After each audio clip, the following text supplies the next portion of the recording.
Anyang mga kagargar, tayo gagawa ng tinapay at nakaka-stress lang yung mga kasama ko dahil nawak ko mainit. At Kaya ang gusto pa nila pag nagmasa ka ng harina, ilagay mo na sa oven. At tatanong ko anong oras kakainin. Ay sabi ko naman, hindi basta-basta kainin. Ay gumawa ng tinapay, dapat mahaba ang pasensya mo. Kasi ang tinapay, ang tawag dito, ipasignal ba sa Pangasinan? Iano mo muna. Ang tawag dito, tawag ba doon? Tawag doon eh. Basta pabulay mo muna siya. Tapos mamasahin mo. Gagawin mo shape ng ganitong gusto. And then, ilagay na sa oven ang alam nila. Sabi, na-shape mo na. Ilagay mo na sa oven. Lagay pa sa oven. Ang gusto nyo perfect. Di maghintay kayo. Ang bihira itong mga to. So, ito, ilagay ko sa oven. 30 minutes. Nahintayin ko na mag-blocks. Para, perfect. Hindi maano. Kasi pag once na gumawa ka ng tinapay na maliit lang ang pasensya mo. Hindi mo mapiperfect talaga. Kaya dapat mahaba ang pasensya mo kung nasa baking ka, mga iha-iho. Kaya hindi ko minaster ang baking kasi malit ng pasensya ko. Kaya bugnutin ako. Uy! So, ito yung tinapay na ginawa natin. Pag nagawa ka, meaning to say, maraming hugasan. Kaya mamaya ako maghugas. Nakakatamad nga lang. Ikaw na nagluto, ikaw pa maghugas. Dapat may tagahugas. So, alam nyo to mga kagargar. Ang pangalan dito is kurasang. Kurasang. Siguro natawag na kurasang kasi ginawang ganyan-ganyan. Nag-cross-crossang. O kaya crossang. O ayun. Basta crossang ang tawag namin dito. Pero yung pabilog, ang tawag namin doon is cinnamon. Kasi may halong cinnamon. Pero pag ang nilagay mo doon, butter tsaka asukal, ang tawag doon is, tawag doon? Kalimutan ko na. Tagal ko na hindi nagkagawa-gawa kasi eh. Tawag doon. Yung nagro-roll na dyan, parang tain ng baka. Mayroong tawag doon. Hindi ko na alam. Cinnamon. Tapos, ang tawag dito yun eh. Patawag doon. Meron tawag sa amin doon. Pero nakalimutan ko na. Kaya, maghintay tayo 30 minutes. Natin. Para maganda yung aura niya. Kasi may nagluto na. Kaka-pounce pa lang nilagay sa air fry. Ayun. Pakita ko sa inyo yung niya. Tignan nyo, oh. O ito. Hindi siya nabuhay. Parang nag-ihaw lang sila ng tinapay. Hindi siya lumubo. Kasi hindi pa nila inintay 30 minutes bago ilagay yan sa sa oven, sabi kong gano'n. Ay nilagay na sa air fry kasi pag sa air fry daw wala nang ganun-ganon. Wala daw hintay-hintay basta ilagay mo na lang shook tapos hindi siya hindi siya tumaas. Hindi masarap. Kasi ang tinapay dapat soft siya. Kaya kung gusto mo maging soft, maghintay ka ng ilang oras or kahit isang oras lang or 30 minutes, pwede na yun. Ito talagang ginagawa mo palang ninagis na doon sa air fry. So, ito ganyan ang niya, reaction niya. Tapos, hindi maganda. Ganito, oh. Oh, di ba? Wala. Hindi siya maganda. So, sabi ko sa kanila, kayong mga matatakaw, mga buwakaw, ang hirap niyong pakiusapang paghintayin. Kumukulo daw dugo nila. Ewan ko ba? Kaya yan. At saka nila kainin. Pero ako ito, hintayin ko. So, yun lang guys. Mga Kasi, yun nga. Dapat, pag marunong ka sa baking, or gusto mong pag-aralan ng baking, dapat mahaba pasensya mo. At, nasa mood ka lahat in the mood para maganda yung ng gawang. So ganun, ano. Tsaka hindi ko pa maisip ko anong pangalan nun, yun yung cinnamon tsaka yung ano ba tawag dun? Ensimada, yun. Ito naman, parehas lang din yung mix niya nung ensimada at yan. Kaso ito lang is butter lang, wala siyang asukal, wala siyang butter na nilagyan asukal, mga ganyan. Wala, pero yung base niya, parehas lang, same lang. Kaso nga lang, igaganyan mo paikot. Paikot yung pagganyan, tas yan. Kaya ganyan, parang kain ng kalabaw. Tapos, ito naman, i-floor mo siya, tapos, hanggang sa dulo. Instead na, sana nag-video ako. Ang hirap kasi na wala kang cameraman or camera woman. Kasi habang nagaganyan ka, nahawa ko mo cellphone mo, marumi. Kaya, ito na lang, finished product na lang, i-video natin.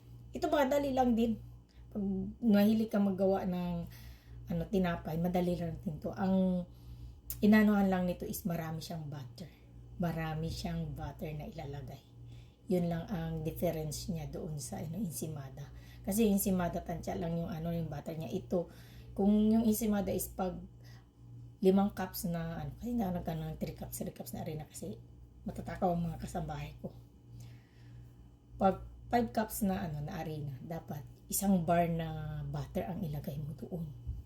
Minsan pa nga nagkukulang pa pag yung texture niya. Tignan pag yung texture niya hindi masyadong maganda, hindi mo siya pwedeng masahin pa. Tapos ang itlog nito is okay lang. 2 lang itlog nito. Parang sa tao lang, sa lalaki 2 itlog lang. And then yun. Tapos kung gusto mo masarap talaga ang itlog niya, bigyan mo siya ng yung maligamgam na fresh milk. Yun yung pang-panchok mo, yung pang mo sa arena. Ayan. Tapos masa. And then pag na-roll mo na, takpan mo ng towel, yung malinis na towel doon sa area na medyo maligamgam na area.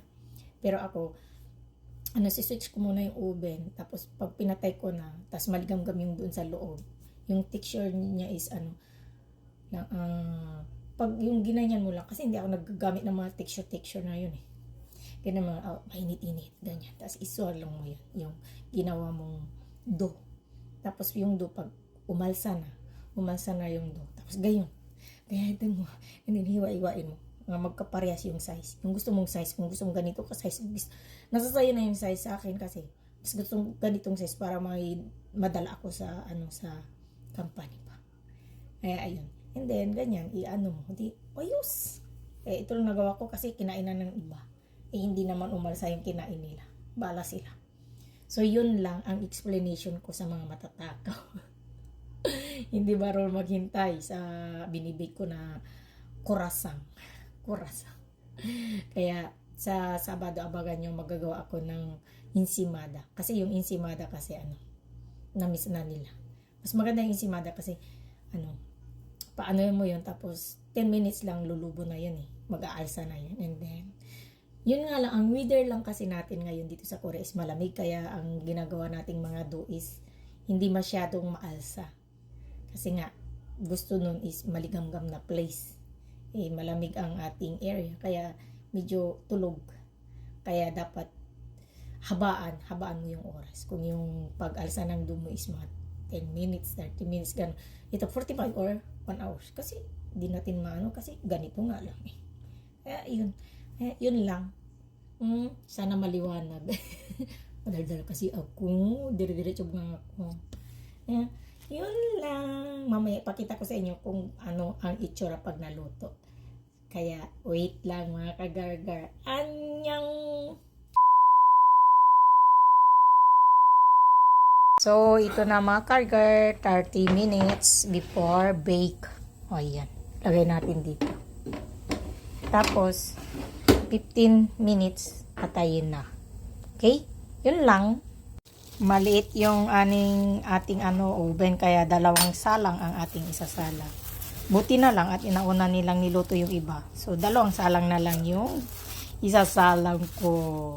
So ito mamaya pag naluto, update ko kayo mga kagargar. Ang hirap pala pag holiday. Hindi rin naman holiday. Kung naisipan mong maggawa ng tinapay, maggawa ng kung ano-ano. Kaya nakakapagod din. At habang nagluluto ako ng tinapay, at nasa oven, maglalaba tayo mga kagargar. Bali washing. Isasampay lang natin. Ano?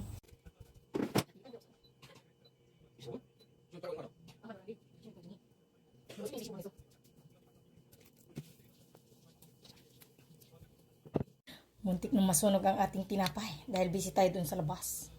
Kaya, nilagay ko dun sa kabila na may timer. Wait nyo na lang. Napalpa.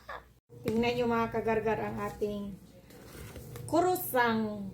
Muntik nang nasunog. Muntik nang nasunog. Ang kurusang natin. Ayan. Kaya, ito yung kakagawa lang ng yung ang tawag dito. Kakatapos ko lang tapos hindi pa hindi siya nabuhay kasi nga masyado silang atat. Sabi ko ganito yung kurasang, o diba, buhay na buhay at yung size nila magkaiba.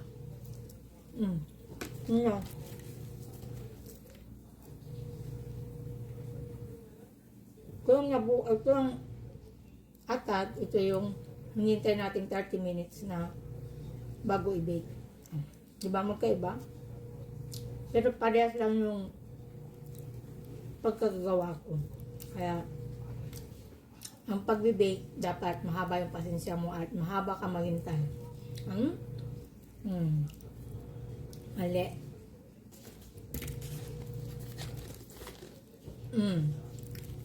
Magkaiba. Ito, lungaw. Ito, talagang hindi na buhay. Ito, buhay na buhay. Masarap pa rin yung hinintay mo 30 minutes. Ito, ito. Matigas. So, ang lambot.